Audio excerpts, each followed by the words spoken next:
separation of power, and Bruce Pritchard and Vince McMahon took over the show, and how everything is just a complete shit show. Nobody cares about NXT anymore. Shawn Michaels is nothing more than a puppet to Bruce Pritchard and Vince McMahon and John Laurinaitis and Nick Khan, only holding on by a thread to his job. Triple H is not showing back up to work. And he's also not ever going to wrestle again. Triple H is never going to wrestle again, and he's been taking a hiatus from his day-to-day job in WWE after suffering a cardiac event, as he has left the NXT 2.0 brand in the hands. Or I should say, he didn't leave it in the hands. He was fucking it. His father-in-law, and Bruce Pritchard, which is now the hands of Vince McMahon and Bruce Pritchard. Michaels is the puppeting gorilla running the show based on what Vince McMahon and Bruce Pritchard want.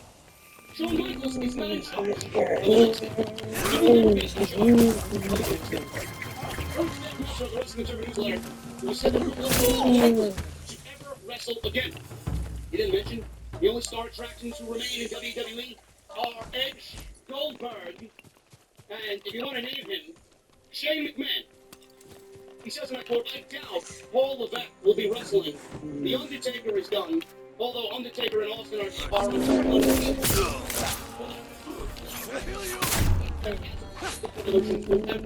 This. He's not wrestling again. Triple H's cardiac event was also said to be very, very, very serious. Triple H makes his return to the company, and it is unlikely he will ever leave WWE. Triple H will never wrestle again, and Triple H will never have any part of the creative set in NXT on Tuesday. He's actively removed from power and manipulated and blackballed to try and take down AEW. He didn't. They used that against him, and that's all ammunition they needed to remove him from power. You guys know the story. I don't need to reiterate it again, but Triple H's name is in the news. He's no longer a part of the active WWE roster. Like a Goldberg, like an Edge, we will never see another dream match from Paul Levesque at WrestleMania ever again. Somebody that I'm very excited to see return is Bayley. Bayley teases making an in-ring return very, very soon. Bayley's been on the sidelines with a torn ACL injury. That's been since July. She's now teasing making a return in the near future. The injury happened when she was chain wrestling in the ring with another WWE superstar at the Performance Center. This was all because of an edict Vince McMahon laid down on the roster because they were set to go back on the road.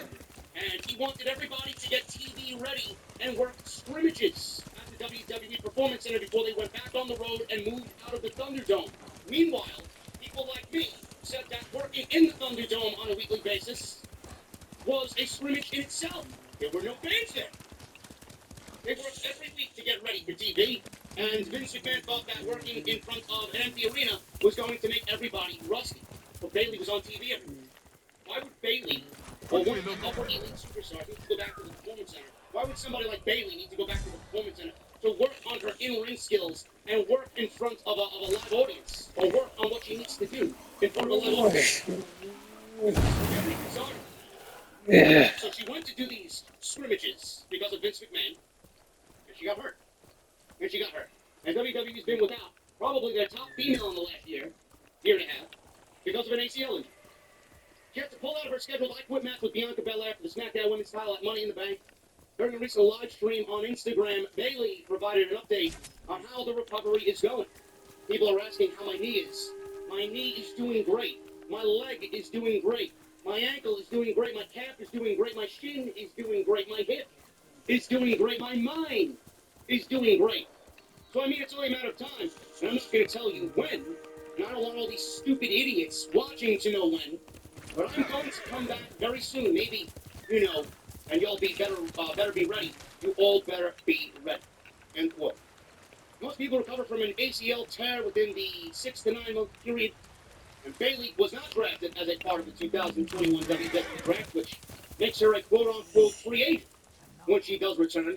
She's able to be featured on Raw or SmackDown. And just last month, Bayley posted a photo of herself with crutches. So she was still on crutches as of last month. I don't know where her status is as far as timetable to come back. But I will say this. If people have asked me about a possible Royal Rumble winner in 2022, I would have to say Bayley is an odds-on favorite to win the Royal Rumble. a surprise. And I would not be against that at all. So that would make Becky and Charlotte as the only two horsewomen who have won a Royal Rumble. Bayley winning the Royal Rumble would make that 3. Sasha's never won a Royal Rumble. And I do think that all 4 of them at some point in their career will win a Royal Rumble. If Bayley is set to return and she does make a surprise entrance in the Royal Rumble, I do think Bayley could possibly win the Royal Rumble. There's legitimately Sounds like you have an interesting tale to tell. that is legit to even get a championship match at WrestleMania.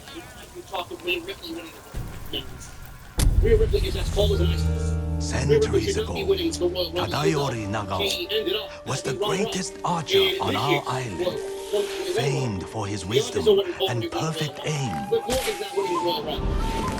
The Kami Hachiman himself was so impressed, he gave the archer his armor, light and strong beyond compare. In those days, cruel pirates raided the coast.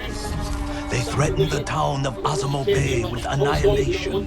The people fled to safety, but Tadayori faced the pirates alone, wearing his mythic armor. The pirates stormed the town. Tadayori's arrows tore through them. Few survived, but not one blow pierced Tadayori's armor. Years later, Tadayori died peacefully at home, but his armor mysteriously vanished. Some say his descendants guard it still, awaiting the rise of a warrior to defend Tsushima once more. A little Monday Night Raw writing needs some about serious Tadayori fucking that help, survives and Becky Lynch needs some refers serious to a competition. violet crown, This would give WWE the a place opportunity in to the turn north Becky of back to being a Azamo, babyface, because whatever the strewn fuck with she's doing as a violet heel is completely chrysanthemums, garbage. where They're forcing a Tadayori heel turn would often on be that woman, defeated. and it's not coming off as a genuine heel turn. Bayley can come in and give Monday Night Raw that heel character that they so desperately need. And you get that match at WrestleMania, you give Bayley the Raw Women's Championship, then you could build up a Liv Morgan, then you could build up an Asuka to challenge Bayley, then you can build up Driving a the Rhea moguls Ripley from if you our so home is choose all I care about. to challenge Bayley for the Raw Women's Championship. If it's as good as you say. Go put her on SmackDown, we've already seen Bayley mix it up with Sasha. We've already seen Bayley mix it up with Charlotte Flair. Find the violet crown. Not really much going on SmackDown. I think she would probably fit better on Monday Night Raw. Becky has no competition. Charlotte really has no competition. I think she would fit better on Monday Night Raw. You guys know what I'm going to say. Merge the divisions. The women's divisions of Raw and SmackDown should be one. There should only be one women's championship in the title, not two. There's no need or no reason to women's champions. No. But I do think if we're not going to change that rule, Bayley's probably best suited for SmackDown. Johnny Gargano. Johnny Gargano's a free agent. He is completely free to do whatever he wants. But what was WWE's plan for Johnny Gargano if he ended up re-signing with Punk? He's left WWE, he's now a free agent, and a new report from Fightful Select has confirmed that Johnny Gargano had signed a brief contract extension so he could wrestle for NXT at War Games. He did not sign a long-term deal, and is therefore now a free agent and free to wrestle for all other promotions starting immediately. A report from Fightful notes that WWE made several attempts to re-sign Gargano, and that Gargano has been very private about his decision to allow his contract to expire. The report adds that many people within WWE were aware of Gargano's contract expiring up to a year in advance. According to Fightful sources, the split was incredibly doors been left open for a working relationship in the future. In terms of the deal offered to Gargano, they are said to be Gargano will end up, although rumors stated and began to circulate about a possible AEW debut in the coming weeks or months. While many have speculated that he is off to join AEW, others within NXT and WWE feel like he will be returning when the time is right. I don't think that is happening. I don't think that is happening, and I will go over why. If he decides to resign with WWE, Dave Meltzer reported he will likely remain in NXT and be booked as someone who will help get those over. Wants to remain in NXT and stifle his career and be somebody who will hold the hands of the younger talent. Why do you think we're back this week? Why do you think they can't go down with Steve Harvey? Do you think they're going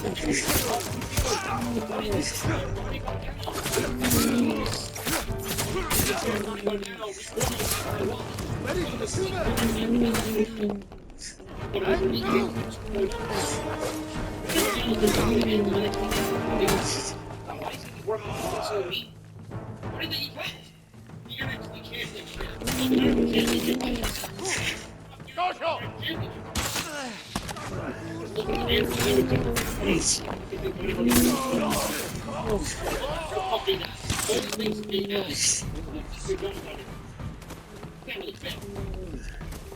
This is what Meltzer says in the Observer.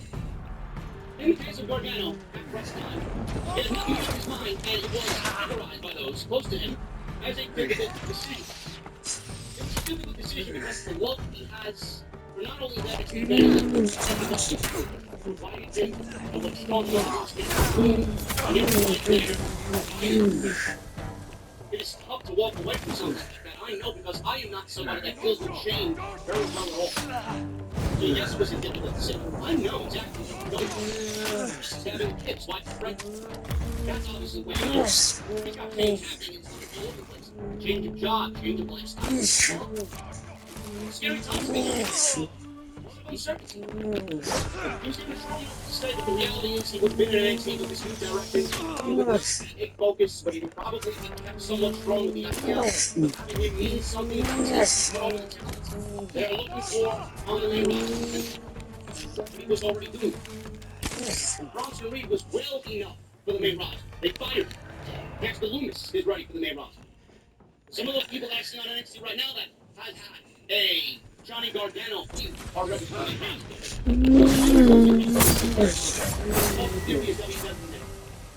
Johnny Gargano has done more than his fair share of getting talent ready.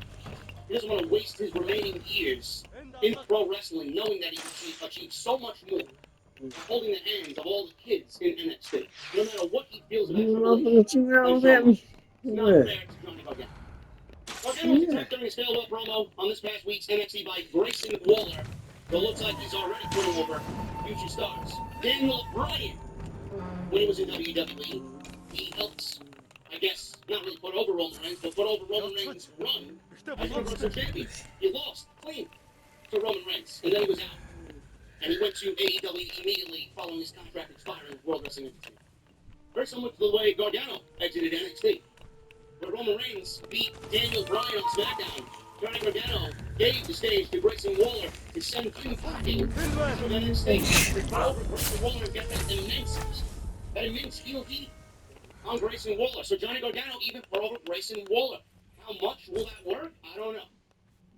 We'll have to wait and see. But Johnny Gargano has done more than his fair share. And I do think it's time for Johnny Gargano to worry about Johnny Gargano. Meltzer noted that Gargano will likely wait until Candice LeRae, his wife, gives birth to their first child in February 2022, and then make a decision on where he wants to go wrestle. Now, we're all waiting to see what he does next. It's easy to say AEW. I'd love to see Johnny Gargano on the Indies, just wrestling around everywhere. I'd love to see him come to House of Glory. Johnny Gargano would fit like a fucking glove in House of Glory. And we're waiting to see what he does next, especially if he follows in the footsteps of Jon Moxley and Bryan Danielson and shows up in AEW. See what happens. In the meantime, we now know one thing that Gargano is going to be doing with his newfound freedom. Not only is he starting a family, but for everybody that is claiming he's going back to WWE, do you guys need any confirmation as to why that's not going to happen? Johnny Gargano said this on Twitter. But wait, there's more. Change is scary, especially with a baby on the way, but I'm excited to be able to take this time to dip my toes into some new ventures as well. I've been promising new content for a while, and Johnny Gargano expressed that he's opening up a YouTube channel and beginning a Twitch gaming channel. And you know how that is frowned upon in WWE. If you guys need any more concrete, solid information that Johnny Gargano is not going back to WWE, the Twitch channel is all you need to know. Johnny Gargano is now a Twitch streamer away from pro wrestling. Good on him. He also opened up his Pro Wrestling Tees merchandise shop with a slew of designs that are already on there. So, clearly Johnny Gargano had everything planned out in advance. Bet on yourself is the theme for Johnny Gargano's new t-shirts. Good on him, man. I'm proud of him. And I can't wait to see what he does. I will be in that man's corner no matter where he ends up. He's one of the best in this business. And any company would be lucky to have him WWE doesn't deserve somebody like Johnny Gargano. You know how to eat. Why would you ever want him to go back there? I know it's easy to say everybody's going to end up in AEW. But Johnny Gargano would be at the top of my list, knowing that there are free agents out there. Johnny Gargano would be at the top of my list, no matter what. And the free agent pool has never looked this good. Braun Strowman's out there. EC3 is out there. Kevin Owens is going to be out there. Sami Zayn is going to be out there. Bray Wyatt is out there. Who's to say Ricochet is, he's going to end up back in the WWE? His contract's coming up next year. How many more guys? Look at all the Ring of Honor contracts that are out there. It's amazing the slew of talent. Kyle O'Reilly. He's definitely going to end up in AEW. But I'm happy for Johnny Gargano, man. It is great to see creative freedom so beautifully expressed where Johnny Gargano is now able. Beautiful. Speaking of contract, Dave Meltzer also talked about Kyle O'Reilly. They have obviously went over this several times. Gargano, O'Reilly, no longer a part of WWE.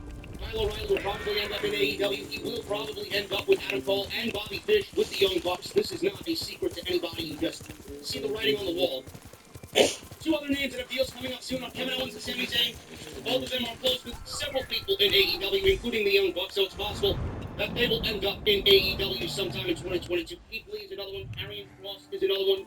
Any promotion would be lucky to have a Kross or a Keith Lee. I love to see Kross in House of Glory. I love to see Keith Lee as well in House of Glory. But Tony Khan is going to have a big fucking smile on his face, man. He's got a pick of the litter. Look at the women that are out. Taya Valkyrie, Tegan Knox, Ember Moon, right? Probably more to come. You can see who WWE is not featuring on the main roster. You can just see the writing on the wall for some of these people.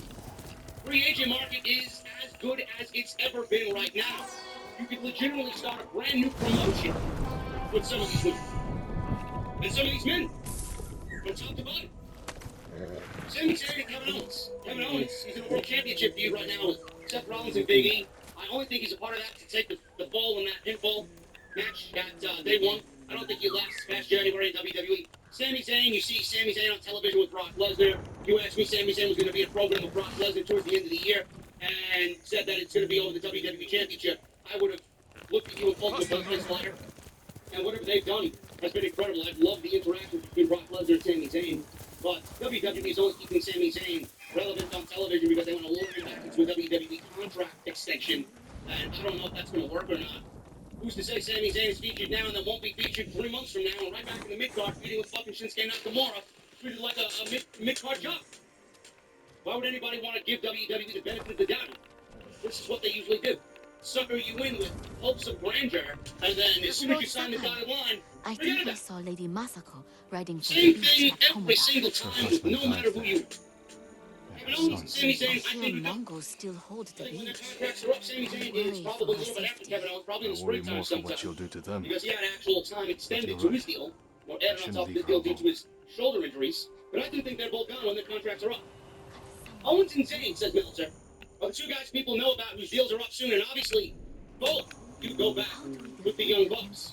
Adam Cole and others to PWG and the indie scene. So there is history there between Cole and the Bucks with Owens and Sami Zayn. Nothing else you'd think they would listen to Owens. Both are being given more TV time as of late, and that is likely due to wanting them to be happy with their push, so they may stay in the WWE. But on the flip side, if they don't sign, they can use them as names to put over other people, top people. The way WWE wants Big E to be over and Seth Rollins to be over, they will use guys like that to get Big E and Seth Rollins over on WWE. So they're using them as jobs. Main roster, main event jobbers to help other talent get over on their way. Kairi Sane is another free agent. She's decided to not renew her WWE deal. And also reported in the latest edition of the Wrestling Observer newsletter that the company wanted to re-sign her with the idea that she would return to in-ring action, but she turned it down because she didn't want to live in the United States. I'm sure that's not the only reason. Living in the United States is one thing. WWE did absolutely nothing with Kairi Sane of value on the main roster at all. Her run was horrific. So yes, Kairi Sane wants to stay where she is in Japan. She also has no interest in wrestling for the WWE at all, which is also a thing. She recently moved to Japan to open up a fitness center. She's back there now. She Dangerous also for removed somebody. WWE from her Instagram Nothing handle, Priestess. but still has it in her Twitter What are you doing username. here? My Zane teacher, recently launched a ending 24-hour the fitness shrines. gym When the war in ends, Japan. people will need Saint these holy stops gates wrestling in to 2020 as she move returned to Japan to be with so her they can husband find the after she was written on secret television. shrines. Shane Pray did for stay with the company protection. as an ambassador protection now. and even did commentary for the Yes, Hell in but a Cell the paths are too 2021 pay-per-view treacherous. event in I tried to visit Japanese. the nearby The biggest shrine. name that has a deal Almost coming fell up to is my Goldberg. death. Meltzer Maybe I noted can that he's use got it. one more match on his deal, As a boy, and he I gets paid a climbed huge every amount tree of and money cliff around my just a village. couple matches If a you year. get It there would in one probably not piece, make financial pray sense for our for island. AEW to And sign take an somebody like Omamori Goldberg. charm for But yourself. never say never, because Goldberg Wear is it friends with close, Tony Khan, and the and there charm will was change rumored your interest fate. in Goldberg And during perhaps the the early fate of our days home. of AEW's Thank beginning. you. The best bet is that WWE will keep him and re-sign him because of their deal with Follow the Saudi Torii Arabia. gates. They will lead you God to help us. shrines all across our You know, island. WWE doesn't have many And the legends Omamori to charms rely that on rest there. anymore. These Saudi shows. It's Goldberg and Edge, and that is it. And nobody else. But this is what happens. Instead of building up to find the next Goldberg or the next Edge, you've buried everybody on the roster where only Roman Reigns stands tall as the only superstar on your entire roster. And meanwhile, Goldberg is old. Goldberg is terrible. Edge is not going to be around forever. WWE is going to be forced to sign Goldberg to get another 2-year deal with 2 matches a year, or 3-year deal with 2 matches per year. They're going to be wheelchairing Goldberg out there to wrestle these fucking matches because they have no more legends to rely on. Nobody's interested in that. Nobody wants to see that. Be afraid. The faster Goldberg disappears, the happier we as a community will be. Corey Graves. This is another thing that really just fucking pushed my buttons.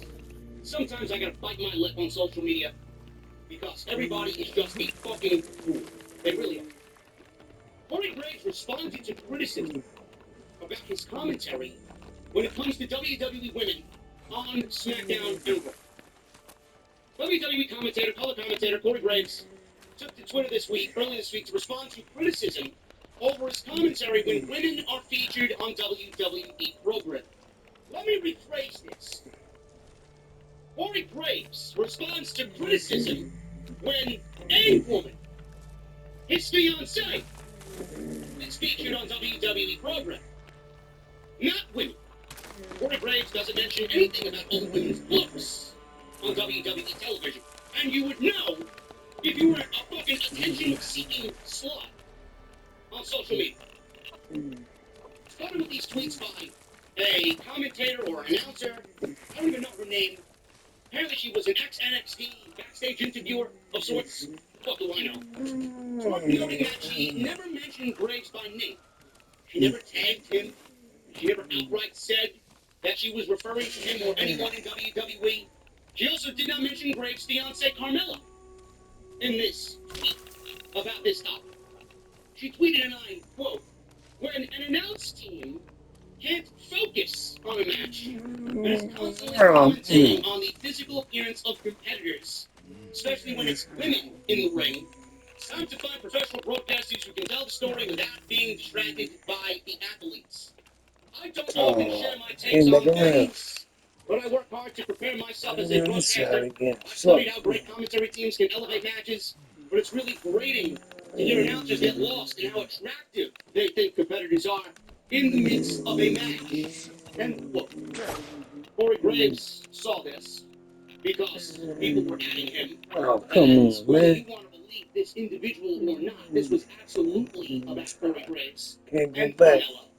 Fuck. Corey Graves responded, and I quote, "Well then, I suggest you find a different field than sports entertainment." He knew exactly who she was and where she was. If you can't differentiate between a TV character and an actual journalist, then I don't trust anything you have to say.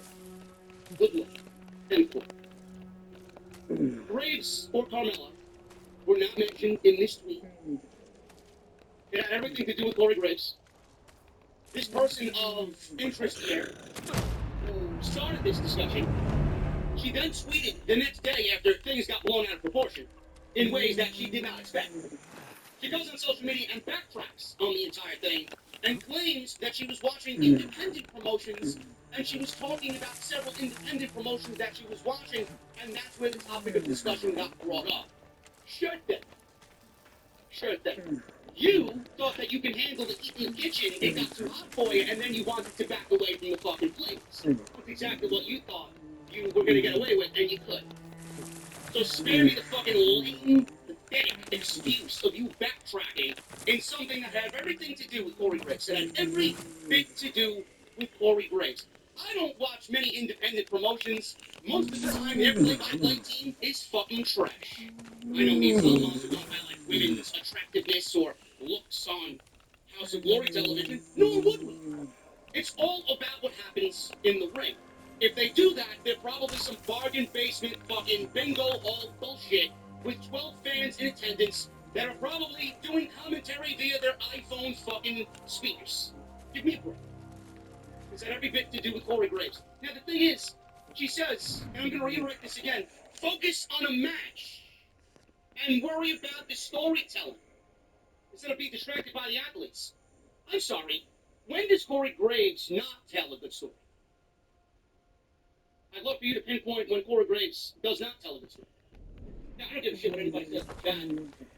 I don't give a shit about what anybody thinks of Corey Graves. Today, Corey Graves, you can call him a fucking beta male, you can call him a shill, you can call him a WWE mark, you can call him an e-drone, you can call him a sellout or a fraud, whatever the fucking case may be, right?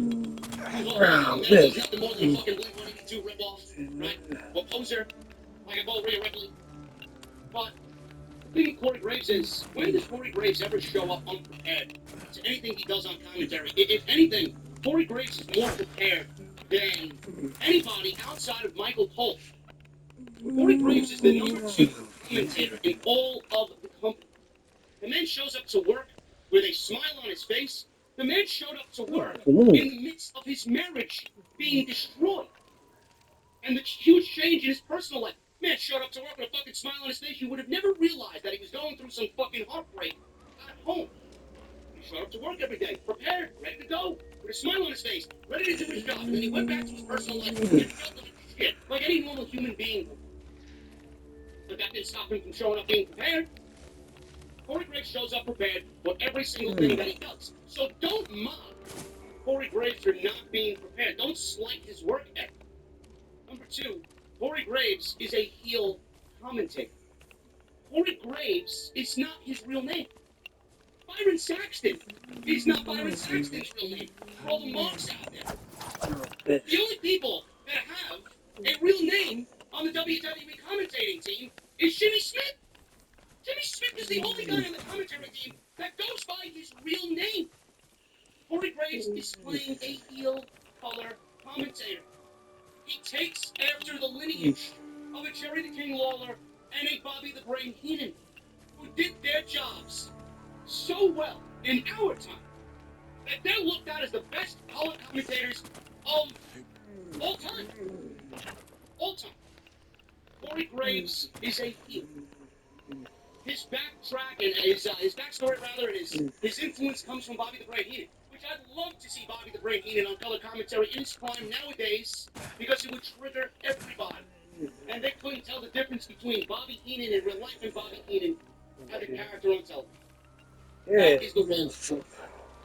Corey Graves is highlighting his fiance's look. And to be honest, if I'm Corey Graves, I'm going to do the same thing about Carmella. If I was on commentary and Corey Graves shoots, Carmella's a beautiful woman. Who the fuck are you to tell Corey Graves that he can't highlight his fiance's looks? You fucking kidding me? And he's a heel. Corey Graves is not the one that gave Carmella the most beautiful woman in WWE gimmick. WWE is asking for people to focus their eyes on Carmella because she's the most beautiful woman in WWE. They're certainly not highlighting her wrestling fucking ability. Right? And Carmella matches don't last 3 minutes. So please tell me what Corey Graves is going to do as far as telling a story in less than 3 minutes in a fucking Carmella match. Corey Graves doesn't really highlight anybody else's looks. He doesn't highlight Toni Storm's looks. He doesn't highlight Bayley's looks. He doesn't highlight Sasha Banks' looks. Right? Only Carmella. People want to make something out of nothing to gain some sort of social media traction because you suck at your job. Or you aren't getting by with what you've been doing. So let me throw it out there and maybe people will fucking hang on to it and hook on to it. And you didn't have Corey Graves, but you knew exactly who you were talking about. Everybody knew exactly who you were talking about. And I'm glad they called you out. And I'm glad people called you out on it. Because it's fucking ridiculous. Never slight the man's work. Ever. I don't know who the fuck you were watching, but you were watching independent promotions. You had every bit of knowledge you knew exactly what you were doing, and that Corey Graves was the subject of each week, even though he wasn't mentioned. Monday Night Raw. It's a new record low in the E-Down. Bullshit. Monday Night Raw is awful. So when I say this every week, are you surprised? No. This week's edition of Monday Night Raw saw its ratings drop. This is according to Brandon Thurston of WrestleNomics. The episode drew an average of 1.599 million viewers on the USA Network. That is down from 1.67 million viewers in the previous week. The 18 to 49 demo saw the average of 0.35. That is down from a 0.45. Ooh. Oh my God, Bruce. I'm sure you love knowing that your show is genuinely fucking terrible. This is the lowest Heat demo rating and the 9th lowest total viewership the show has done in its history.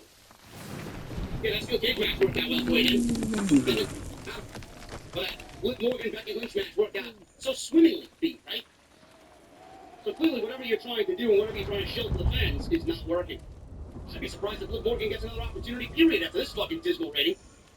Everybody was so involved with Liv Morgan and everybody was so fucking genuine about Liv Morgan winning the Raw Women's Championship. Don't you think people would show up in droves to watch Liv Morgan maybe win the fucking Raw Women's Championship? They didn't give a single flying fuck about Liv Morgan being the champion, and that rating proved it. The third hour did a 1.494 million rating. That may be the lowest of all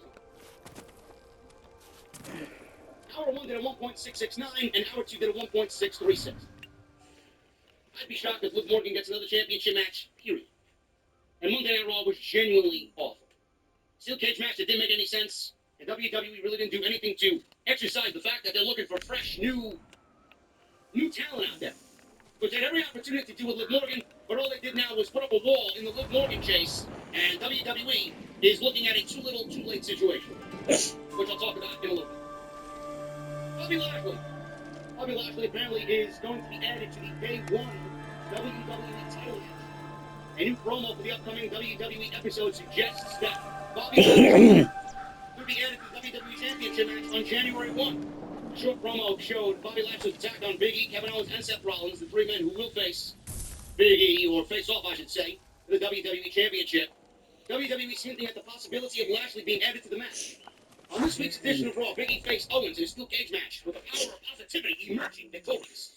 Rollins then showed up and attacked the prize fighter, leading to a brief brawl between he and Big E. During the commercial break, Lashley stormed the ring and laid out the three superstars. Lashley was the WWE champion until Big E cashed in his Money in the Bank contract on Raw 3 months ago to win the WWE title for the first time in his career. The Almighty feuded with Rey Mysterio and Dominic Mysterio throughout the month of November. But his actions on Raw this week certainly suggest that WWE is ready to put Lashley back in the WWE Championship. Quickly, number. Seriously. Who speaks like that? You do know that a human being wrote the verbiage that you see on WWE.com. Big E is currently listed as a 200 and under favorite to win the triple threat match at Day 1, which will be held at State Farm Arena in Atlanta, Georgia. Rollins carries the second highest odds at plus 200, while Owens is a major underdog at 600 plus. For what it's worth, Owens' contract is slated to expire at the end of January. During his WWE Championship reign, Lashley showed that he's deserving of a long-term spot in the main event scene. Adding Bobby Lashley to the WWE Championship program may make the feud a little bit more interesting, and it may make the outcome a little bit more unpredictable. I'll give WWE credit, it does. But you know Day 1 is a Nick Khan-man production, right? You do know that Day 1 is a Nick Khan production. This is the first time, I think, since I've been watching WWE that I've seen a pay-per-view happen on January 1, New Year's Day. This is some new thing by Nick Khan. And Bobby Lashley was not a He hasn't been shown on Monday Night Raw as far as a build with a feud in mind match to take place at Day 1. Bobby Lashley is not included in his WWE Championship feud. And where exactly is Bobby Lashley going to fit on the card? This Day 1 show. They're looking to sell out. They're looking to sell out. I think they have 90% of the people so far. Yes. So for me, right now, and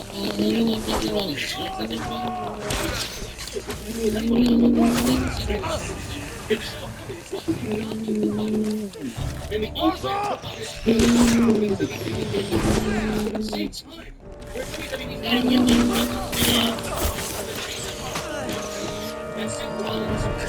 himself. All of this is yet to be announced. To expect Big E and Seth Rollins' program. You know Seth Rollins is going to win the WWE Championship. Going to the WWE Championship. I'm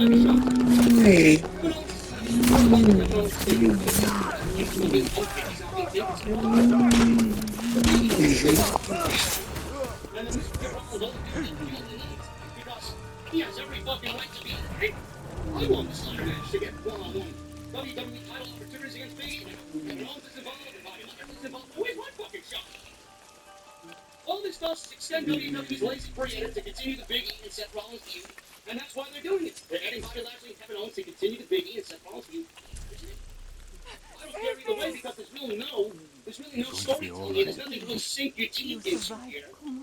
There's no real investment here in the storyline. I'm not jumping out of my seat to see who is feuding with Big E and who's going to be the WWE champ. What's the story? What is the story? It's just really formulaic, fundamental, sixth-grade shit. There's no real emotion in this thing. I want Rollins to win the fucking title because out of everybody in this match, Rollins is doing the best work. That's no grounds making somebody the WWE champion. I want the storyline to matter. I want the story to take precedent. But it doesn't. Big E hasn't had a good run yet. Bobby Lashley has seen his run. We all know why Owens is there. Owens is not winning the WWE title. If Owens did not sign a WWE extension, he's not winning the WWE title. I mean, I don't see Kevin Owens staying in the WWE because this is his state. He's always going to be a B-plus player. He's never going to be the guy to lead a brand. Meanwhile, he can go to AEW, no crowd, and they will treat him better than what WWE is treating him now. And he will make bank. And he will sell T-shirts. And he will be a household AEW name. I don't know why he would opt to stay with WWE when they really haven't given back to Kevin Owens. They had an opportunity to give back to Kevin Owens, and they fucking failed.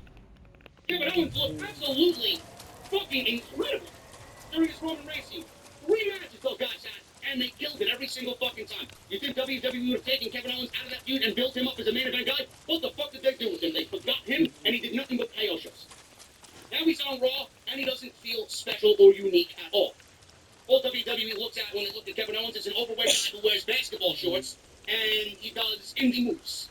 That's all they look at when they look at Kevin Owens. You might as well go to the indie promotion and go do your indie shit with the Young Bucks and Adam Cole. You'll be better off. Bruce Pritchard and Vince McMahon have no value in Kevin Owens anymore. Clearly, being that he's the one in this match to take the pin. Liv Morgan.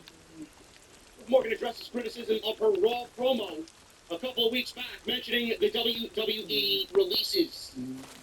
Liv Morgan addressed criticism surrounding a promo from 2 weeks ago on Monday Night Raw during a contract signing with Becky Lynch, referencing WWE releases. It wasn't last month, it was 2 weeks ago, on the November 29th show. Morgan argued that Raw Women's Champion Becky Lynch losing in her her horns contract wasn't bad is the enough. reason why her friends to Ruby see Soho and Mongols Sarah in them Logan as were well. let go by the We've company. seen too many Sarah Logan homes left the company in raided. 2020, and Onto the Ruby ground. was one of They over took a 80 hold wrestlers nearby a released few this days year. ago. Following The man who another just thread, won't leave the some area. people within the company Keeps begging criticized the for help. promo, believing I'll try and that find the him. line was in bad taste. I said so night up when I did my Raw review before November 29th. I said, if that's the way you're going to sell this storyline and this title feud, Liv Morgan talking about Becky's contract being the reason why her friends were released, gives me a fucking break. Ruby Soho wasn't released because of Becky Lynch's contract. Sarah Logan wasn't released because of Becky Lynch's contract, especially not in a day and age where WWE is making more money than ever before, where they can absolutely handle 25 Becky Lynch contracts. It's not stopping them from paying fucking Bill Goldberg $3 million a year, or Edge $3 million a year, or Brock Lesnar $4 or $5 million a year to wrestle part-time.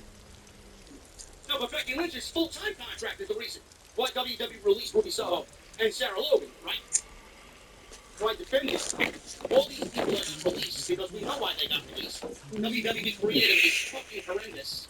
And WWE should have built this Liv Morgan storyline with Becky Lynch around Liv Morgan. Not the people that they released that were so-called friends of Liv Morgan. They should have built the feud about WWE management and WWE creative. Not really trusting Liv Morgan. Not really giving Liv Morgan an opportunity. How Liv Morgan has had a battle and fight and claw her way to the top and continues to prove them all wrong, and WWE has underutilized her. WWE is not giving Liv Morgan an opportunity at all. Becky Lynch has been given golden ring, the crown, in the women's division. That is their golden goose. Charlotte Flair, Sasha Banks, Bayley, Alexa Bliss. Right?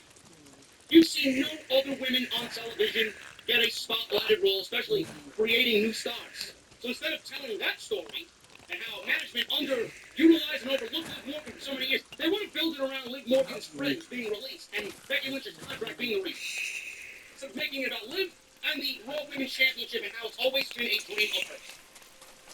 Fuck Bruce Pritchard and Vince McMahon. Clearly that line came from Bruce Pritchard and Vince McMahon. Morgan didn't go out there and say it herself. She didn't give bullet points. She didn't go off the script. She was told to say it. So you know exactly where that line's coming from, and you know exactly who to blame. Do not blame Liv Morgan. Blame the fucking people that write this drivel every single week. So she was on a podcast. I don't want to name the individual of this podcast who hosts because he's a fucking prick. And he's got the worst haircut in the business. And apparently his barber is more over than he is. He works for Fox Sports, and he looks like an emo cuck who listens to terrible music, I am sure of it. And he hunts porn stars down in Whole Foods, and then goes home to jerk off with his wife while watching said porn stars. Meanwhile, he gets blasted on social media for calling out everybody else who claims this is not true, right? While he's shopping for asparagus in the organic vegetable aisle. You know what I'm talking about. Mention his name because he doesn't deserve the life game. But you know what I'm talking about. You know what I'm talking about. At least he's got good taste in porn stuff. I'll tell you that. Right? You know who he is. So she was on that show. Violet You know the guy Cassandra, who hosts that show that I'm better at. the musician who told me the legend of And he the knows gold you mentioned, He's got me locked. could lead to the Violet Crown. Speaking on this particular show on Fox, Morgan noted that she doesn't think she said anything wrong as taboo as subject of WWE release, it seems. Within that her friends reached out to her after this promo. Morgan said, and I quote, it was hard for me to say what I said. No. Because Becky has brought up my friends and my friends not being here. After that segment, I got a text from my friends saying how proud they were and how amazing they thought it was. I don't think there's any hard feelings anywhere around. I know I'm addressing something that may feel like an elephant in the room or taboo, but these things, they don't happen. I don't think I said anything wrong. Everyone is allowed to feel however they want and react how they want. There was not one intention in my mind to offend anyone or make light of any situation or address the reality of the situation. I felt like she needed to hear it. She's on the same course right now, so I wanted to lay her down and bring her back down to reality. Go on this particular show and say anything out of the ordinary. No. To what the storyline is, and she gave the most corporate answer of all time, and she's not going to claim that. Meanwhile, we all know what's the case and what the situation is, and grin for her, and it blew up in Liv Morgan's face because clearly everybody's not going to go blame Bruce Pritchard and Vince McMahon. They're going to blame Liv Morgan because Liv Morgan's the one that said it. CW Insider, I've noted that several sources said the line likely came from Vince McMahon or Bruce Pritchard as opposed to Morgan herself. Liv Morgan and the storyline should be about Liv Morgan and her struggling to get over in WWE because management has held her down and over. Nothing monetarily should ever show up WWE television because nobody's going to believe it. Their financials are public knowledge. So WWE fucked up big. They actually changed the Raw main events on Monday, on the day of the show. The most recent episode of Raw was main evented by Liv Morgan taking on Becky Lynch for the Raw Women's Championship. It did not deserve the main event, and it did not belong in the main event. I'm saying that right now. I don't give a shit who has a problem with that. Your WWE champion opened the fucking show in a steel cage match and hand it to him. If that's what you think of Big E and the WWE Championship, then you're a fucking idiot. The WWE Championship should be in the main event. That's the biggest storyline on Monday Night Raw. That's where it should be. And looking back at Raw and the way these matches ended, there's no reason why it should not have been in the main event. Becky Lynch cheated the same way she cheated against Bianca Belair and Charlotte Flair. If that was the end you were going to go with, then it should have opened the show. And no business being in the main event. Mike Johnson reported that the match occurred here on the historic Trish Stratus and Lance invented Monday Night Raw, December of 2024. It seemed only natural to have that match go on last. He did report that the plan didn't start out that way. The original plan was to close the second hour of Raw with steel cage matches between Kevin Owens and Big E. Bobby Lashley's running was planned to follow. The third hour of the show didn't perform as well as the first. Many people in the company noted that the online success of the matchup as a positive sign, or was a positive sign. Raw ended And the video on social media between Becky Lynch and Liv Morgan has over 700,000 views. So, the third hour bombed, but WWE is touting the online success of the matchup as a positive sign. Bullshit. They gotta find some positivity in something because there's not much positivity to go around. The opening segment was originally supposed to be a promo between Big E and Owens, and that would have set up the Steel Cage match as the main event. Instead, the women's match was given the spot, and the Cage opened the show. WWE appears to have huge plans, quote unquote, for Liv Morgan. It's likely that she will see a title run sometime in the near future. In the meantime, Kevin Owens is likely on his way out of WWE, was placed into the Rollins and Big E match so that he could eat the pin at day one and protect the others. Protect Big E, Seth Rollins, and Bobby Lashley. I said this on Monday.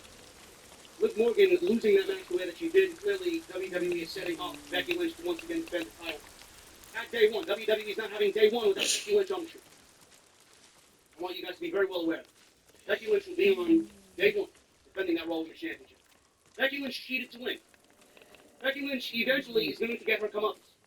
She cheated against Bianca, she cheated against Charlotte, right? Somebody's going to bring Becky Lynch back down to reality. There's a reason why Liv Morgan remained in character on Fuckface's podcast. Because that's exactly what's going to happen. Becky Lynch will come back down to reality, and Becky Lynch will lose that Raw Women's Championship at day one, and Becky Lynch will go back into the Royal Rumble seeking revenge. Liv Morgan's only going to have less than a 1 month title reign. Becky Lynch is going to win that title back at the Royal Rumble, and Liv Morgan's going to go right back to where she is right now in the catering part. Hey. So, I don't know what WWE is doing. They're extending this feud to get day one. Meanwhile, they could have given the title reign to Liv Morgan on Monday Night Raw, even though it wouldn't have been seen by many or cared by many. WWE feels like this is the best way to go about it. Meanwhile, I disagree. I honestly think Liv Morgan should have won the title on Monday, have her hold it through day one, have her cheat to beat Becky Lynch. Becky Lynch then argues that Liv Morgan cheated, and we get one final match at the Royal Rumble, and then Liv Morgan loses the title at the Royal Rumble. That would have at least given Liv Morgan a month and a half, close to 2 months of the title reign with the Raw Women's Championship. Instead, we're going to drop it at day one and give Liv Morgan a reign where she's going to lose the title in the same month. Literally what I call building up somebody in the Raw Women's division. That's the way it's going to end up going. If it doesn't end up that way, I would be completely shocked.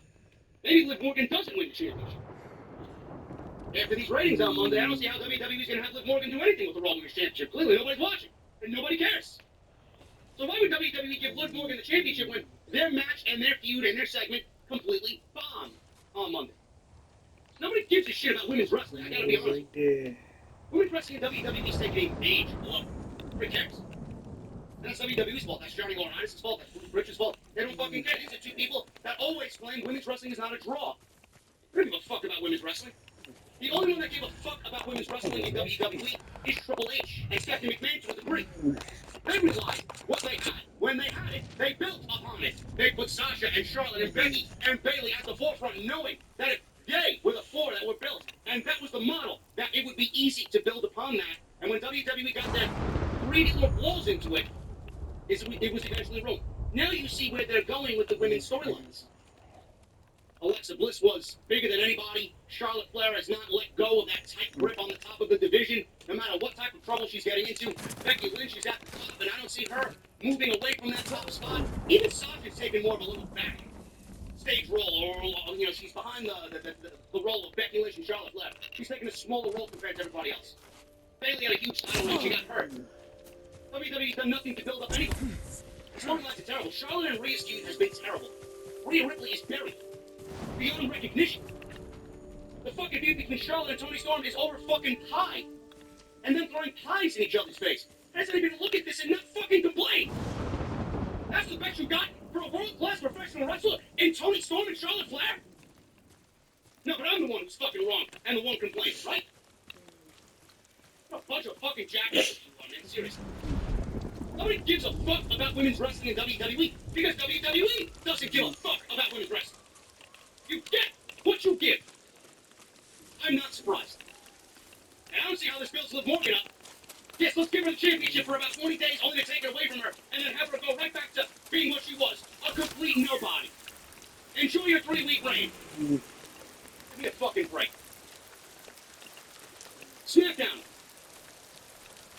They draw the lowest total viewership and key demo on Fox since July. We've been following the trend of Monday Night Raw. Good for them. SmackDown has been largely awful every week. Every single week. Without Brock or without Roman, this show is a complete disaster.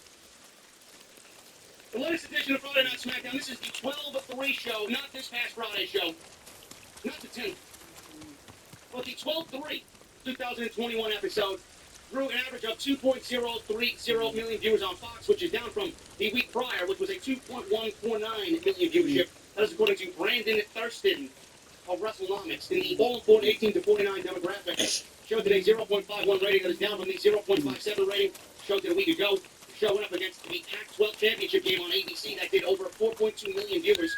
The show did that football game rather, did a 0.48 key demo rating and drew a 1.986 in viewership. This was the lowest total viewership and key demo the show has done on Fox since July 9th, which was the last Thunderdome edition of SmackDown. If anybody's watching SmackDown and has anything positive to say about the show outside of Brock Lesnar and Roman Reigns, you are an absolute fucking drone. Really. The show is terrible. There's nothing redeeming about the show.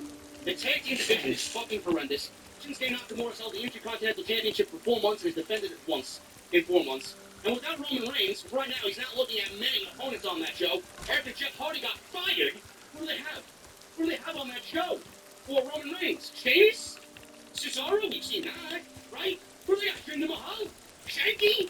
Give me a fucking break. Nobody but Lesnar and McIntyre. That doesn't really sound like a company and a brand that's going to sustain a Roman Reigns run through 2021. The show sucks. Stay. The show sucks. If it didn't run, the show would be as bad, if not worse, than Monday Night Raw. How do you have this problem in WWE? But WWE seems to want to carry on with the brand split.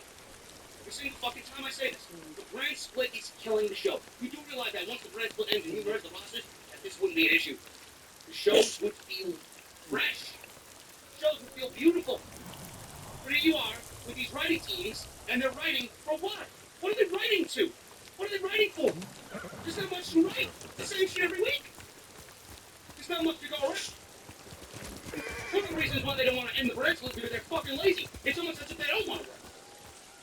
But meanwhile, they have such an incredible roster of talent that they don't want to bless us, the fans, with good television. Meanwhile, we know they can write good television. They just don't. They don't want to be bothered with good television.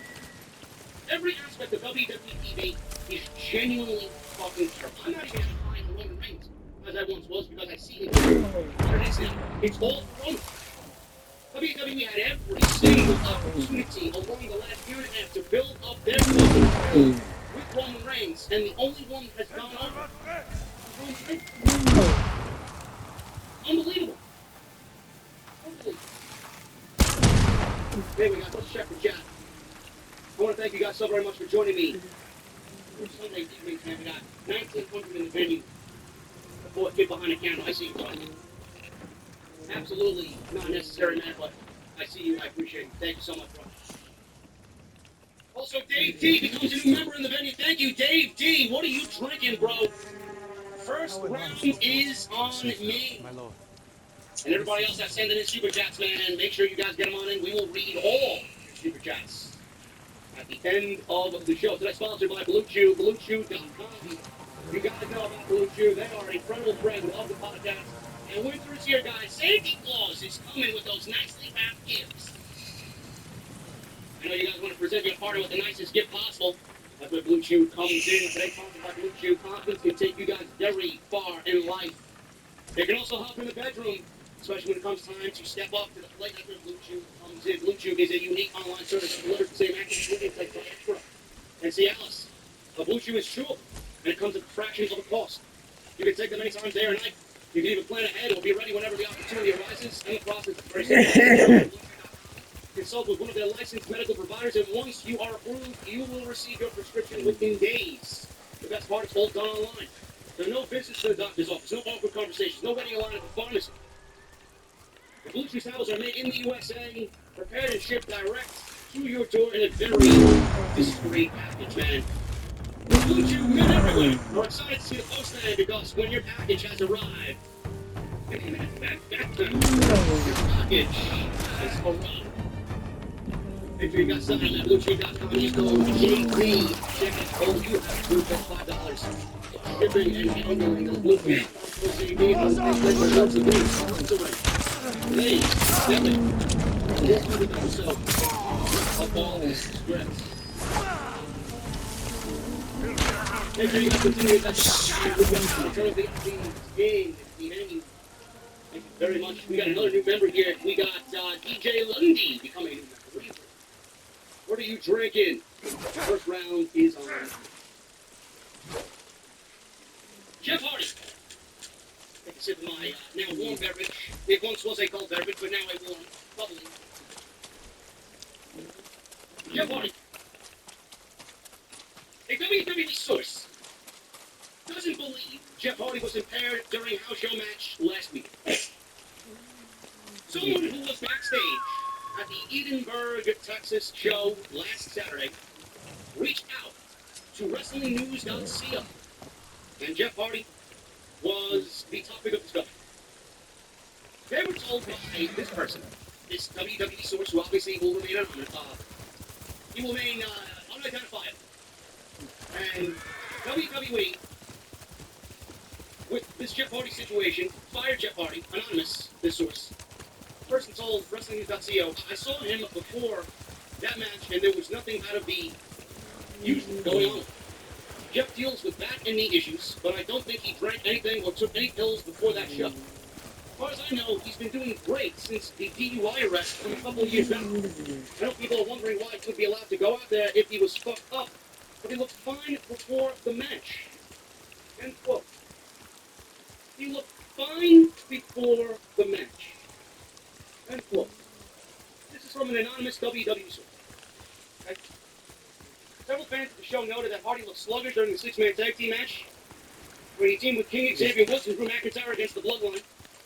He then disappeared through the crowd. Hardy took the time to take photos of fans, but while he appeared to be moving slower than usual, he looked nothing like he did when he was impaired during his Victory Road 2011 match.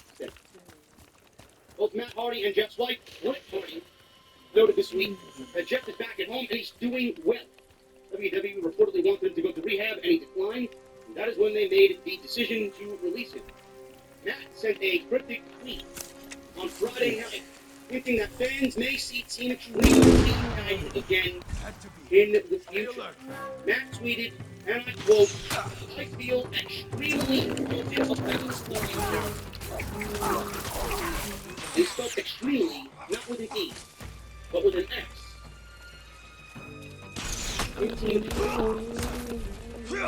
Is also confirming that Jeff Hardy doesn't exist. The Staples Center in Staples on Friday night, they were selling these t-shirts. They were selling several WWE shirts with the SmackDown Stars t-shirt. Shirts included Jeff Hardy, since they were designed before he was obviously let go. Previously reported Jeff Hardy refused to go to rehab. WWE fired him, and now he's under a 90-day non-compete, and he's able to become a free agent in March of 2020. Jeff Hardy was supposed to be in a feud with Roman Reigns over the Universal Championship, with Roman Reigns being completely on board in this situation. Jeff Hardy was not a problem backstage, says Ringside News. A source that reached out to Ringside News in WWE said that Jeff was not an issue backstage. In fact, there was talk amongst the writers that Roman and Heyman were completely on board with working a match with Jeff at either the Royal Rumble or the Saudi Arabia show in February. Jeff planted seeds for an eventual match against Roman Reigns, and like I said, sadly, that will not take place. And Ringside News asked about a report saying that Hardy turned down an offer for rehab, and Creative heard the same story, and they were told, Ringside News, that Jeff was never an issue backstage, and that WWE Creative was looking at Jeff Hardy and considering him for a much larger role. Because they obviously heard the fan reaction to Jeff Hardy at Survivor Series, and the following night on Monday Night Raw. I made a video about this Thursday. And the topic of discussion in my video was two things.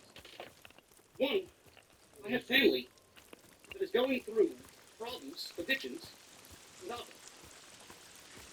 I mentioned family members who are struggling with alcohol addiction and how it is internally causing stress not only on me, but my entire family, my brothers, relatives that don't have any communication with my family.